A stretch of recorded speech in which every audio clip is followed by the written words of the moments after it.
Hello and welcome to our program Where God Weeps, a program in which we talk about the situation of the suffering church around the world. The state of Manipur lies at the furthest extremes of northeastern India. It has been at the crossroads of Asian economic and cultural exchange for more than 2,000 years. It is a region rich in ancient cultural traditions. The Christian population in this state is unique in that it is on par with that of the Hindu at approximately 41%. The area is not free of tribal tensions, which have erupted in violent episodes threatening the stability of the region. To tell us more, it is my privilege today to welcome Sister Genevieve from the Franciscan Clarists congregation who works in Manipur, India. Sister, welcome to our program. Thank you, and it's my pleasure.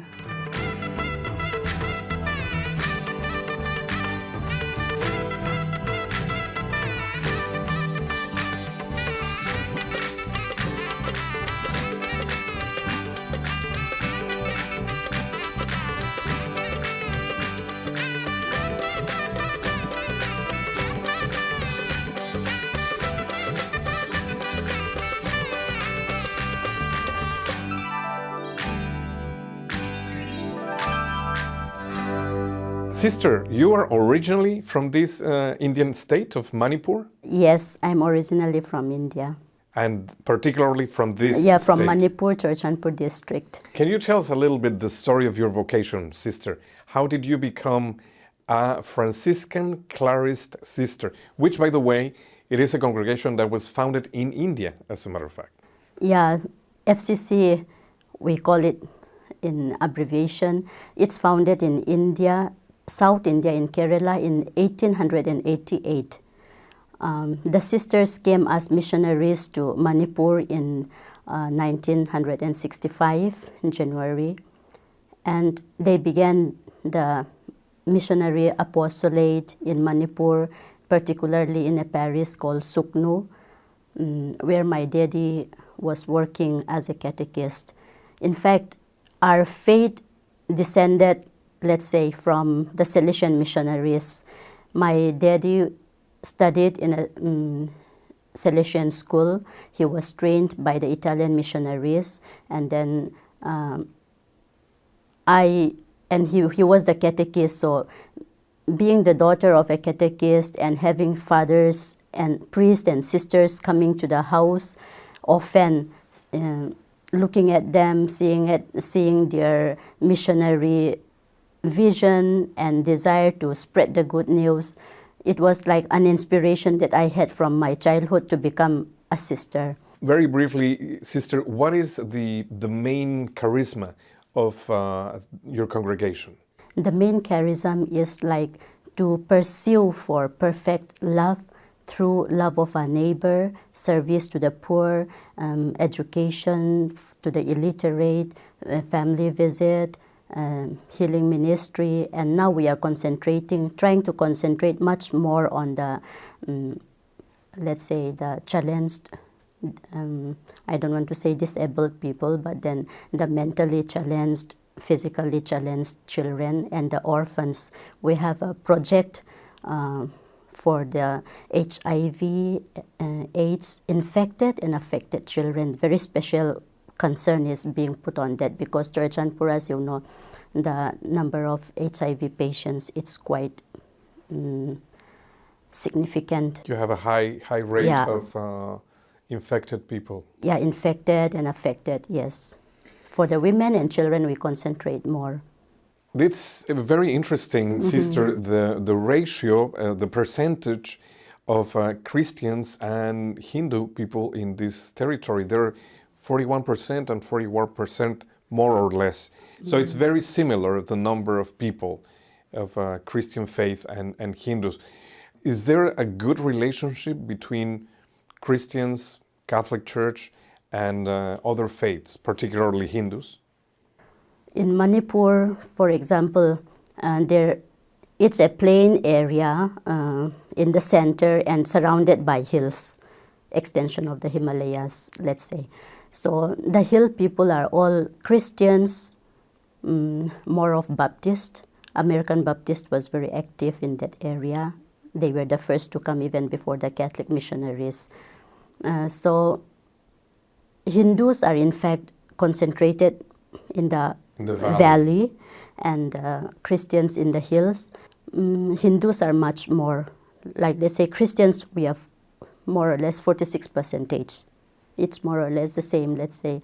And then Catholics, we are still fewer. For example, in the Archdiocese of Imphal, according to 2010, the census taken, 8,083, something like that. So Catholics are it's a small number. It's smaller number than the Baptist.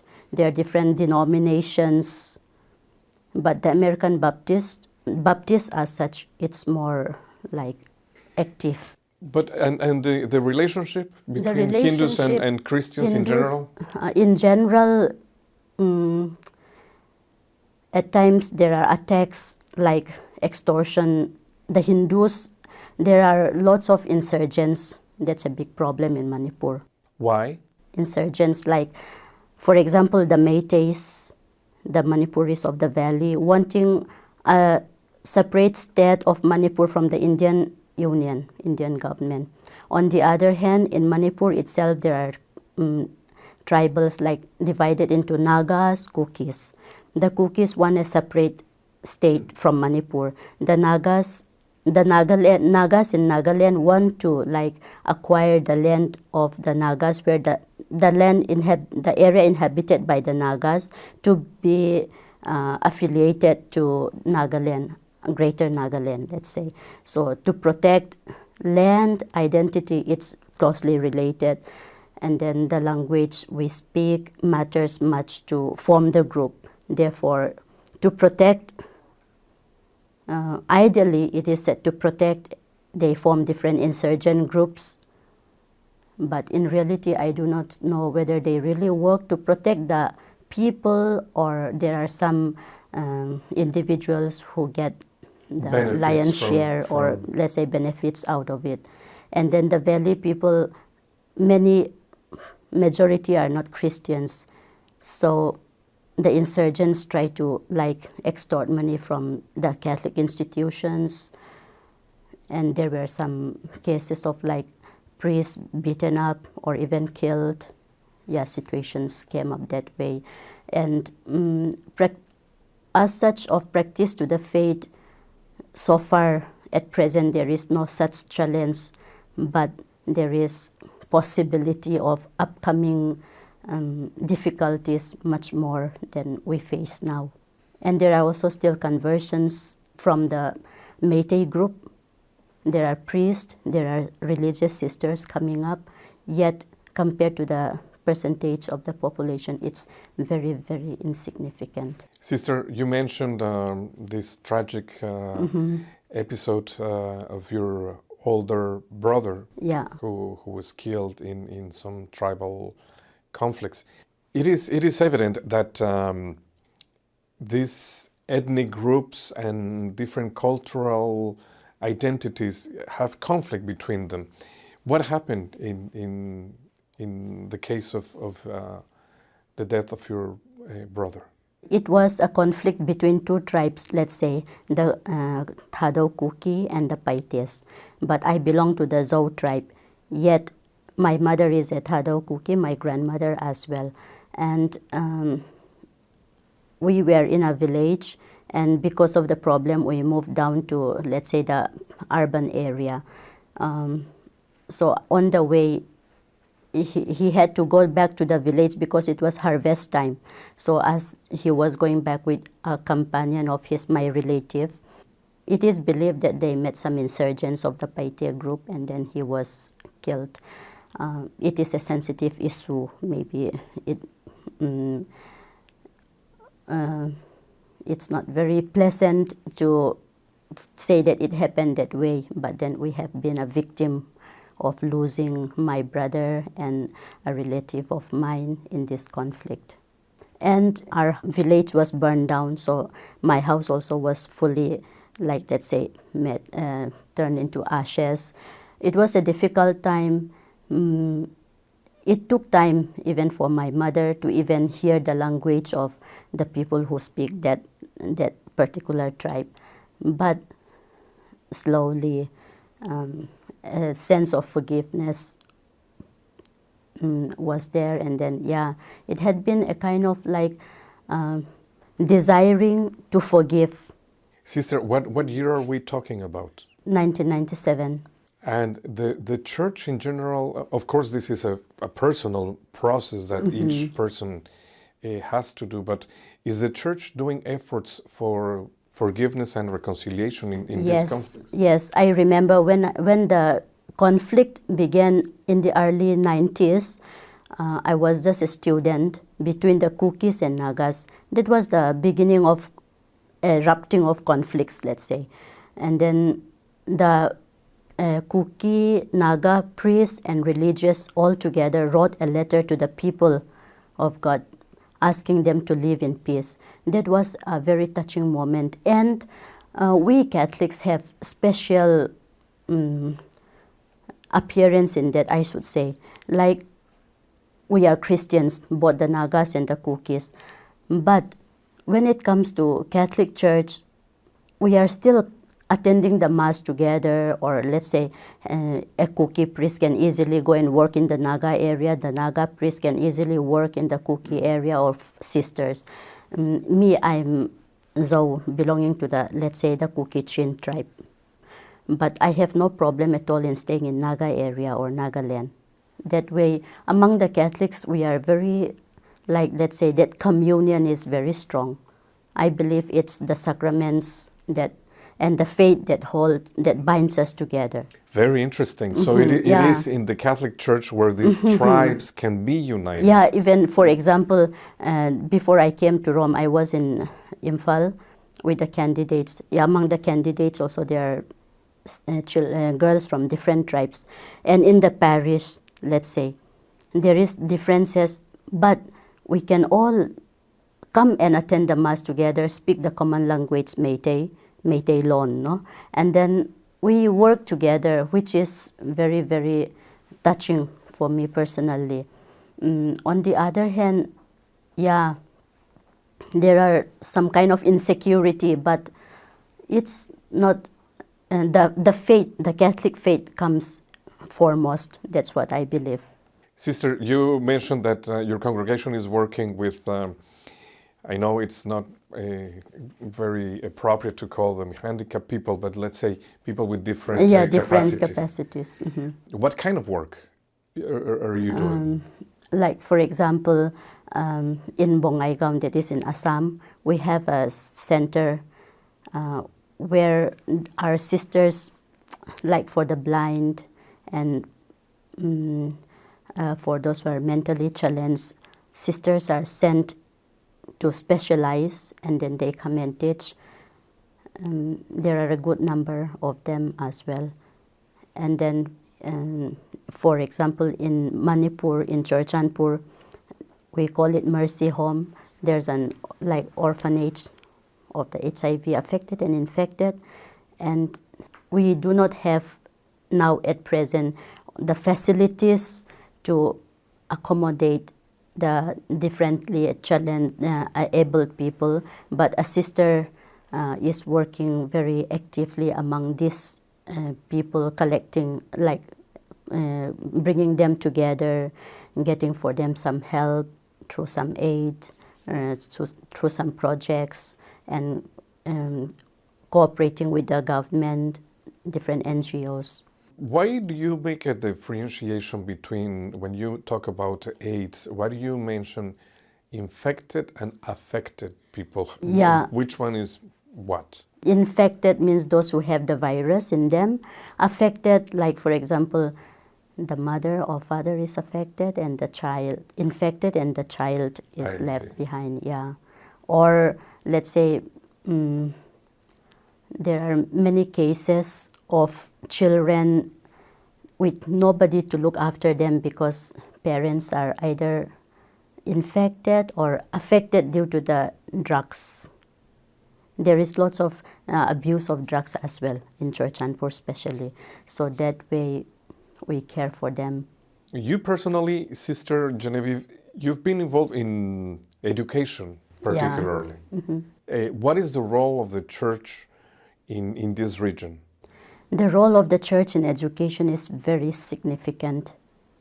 It was the missionaries who really educated the people. For example, in the state of Manipur, most of the best educational institutions are of the Catholic Church. And many question why the Catholic schools are so successful unlike the government schools or other schools. I would personally say that it's because of the dedication of the priests and sisters who work in the institution with that priority to educate the people, to evangelize. And then, through education, we come to know the kids in the school, and then we go for family visit, and they are there, a person or a child whom we know already. So that way, it's like going hand in hand. It's complementing one another, the scope of evangelization as well as education. I think through education mainly it is that the faith is spread and people who are educated. For example, what the Salesians did, like even my daddy or my uncles, for example, they were brought from the village, kept in the boarding or retreat, and then they educated, and then they come back to the village, and then seeing them, the others are also inspired, and then the education and the evangelization goes hand in hand. Now, Sister, do you think, or can you say that there is a specific effort to convert people? There is convert, when we say, it's a very subtle term in India, especially in a Hindu-dominated area. For example, when I was in Indore, we were never welcomed into a family for family visit. But in Northeast... What do you mean, Sister? For example, in the Hindu area, if a sister goes to visit a family, they think we are trying to convert and they are very against us.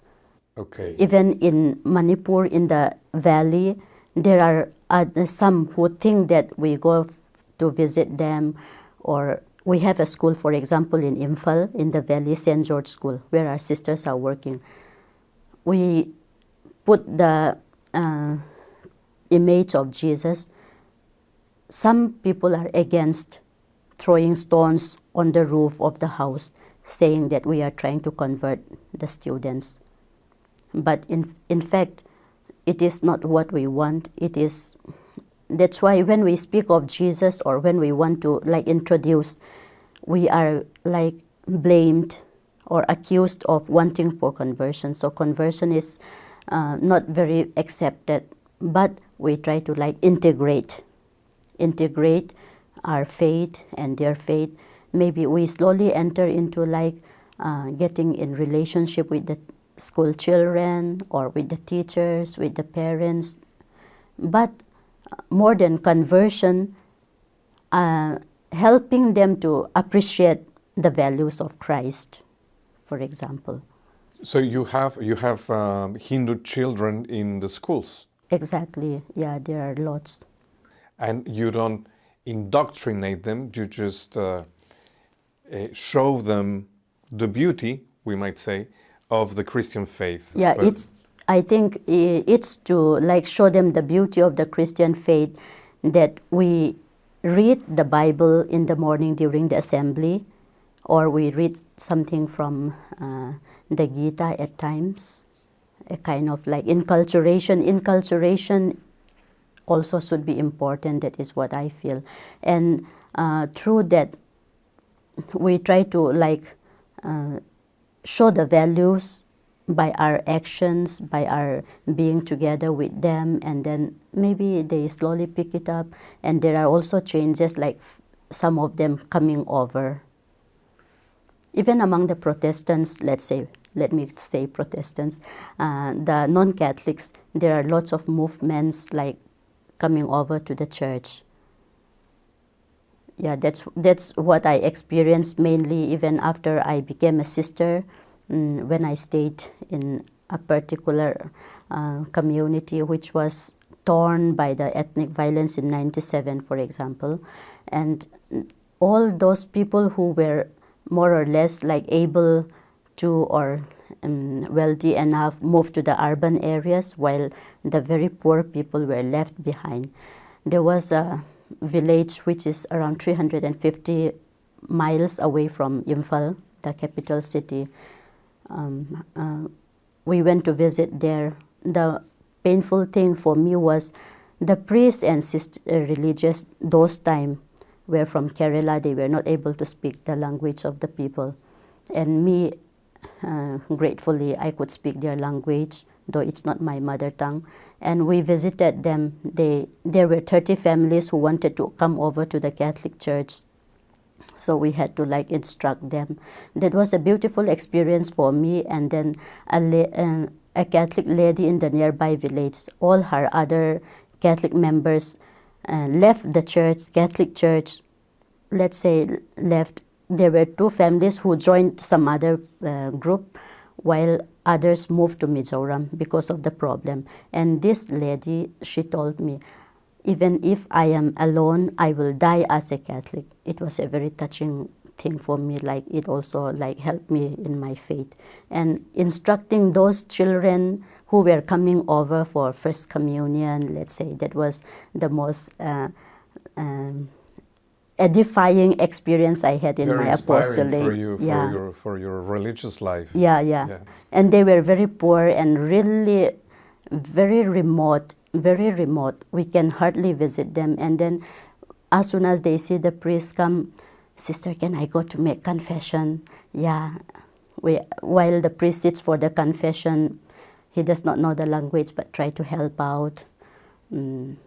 I try to instruct the children in whichever way I can.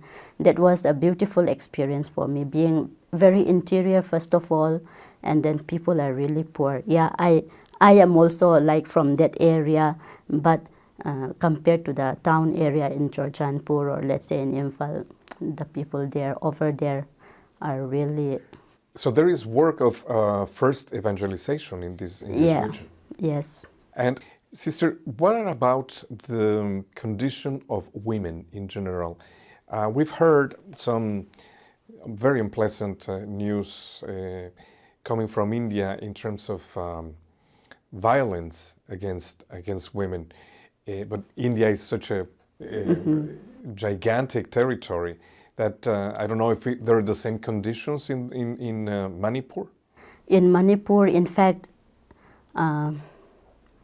overall there is a kind of respect towards women, but in reality I believe there is this disparity between men and women because it's a patriarchal society. Whereas in Meghalaya, for example, it's a matrilineal society, therefore women seems, in theory at least, seems to be more powerful, in that culture. But in reality there are also disparity even in that matrilineal society. While in Manipur, it's patrilineal, patriarchal society, therefore there is a preference over men to women with regard to work and with regard to lifestyle. On the other hand, now it's becoming more common. I personally do not have an experience of disparity between my brothers and we the girls, let's say. We were 8. And on the other hand, I have heard my own companions in the formation when we were having a sharing, telling that their parents did not send them to school because they were girls. I felt really sorry about hearing that since they were girls, they were not sent to school while their own brothers were sent to school. On the other hand, it's patrilineal, therefore, if the boys are educated, it goes in the line of the family. Girls will be married off. That feeling is there. And on the other hand, there is also like, we don't have the dowry system as such, which is prevailing in other parts of India. But in terms of marriage, the bride is bought by the bridegroom. Let's say they have to pay something. There is a traditional way of payment. on the other hand, still the girl also takes some household articles to where she is being married. So there is a kind of competition or some kind of,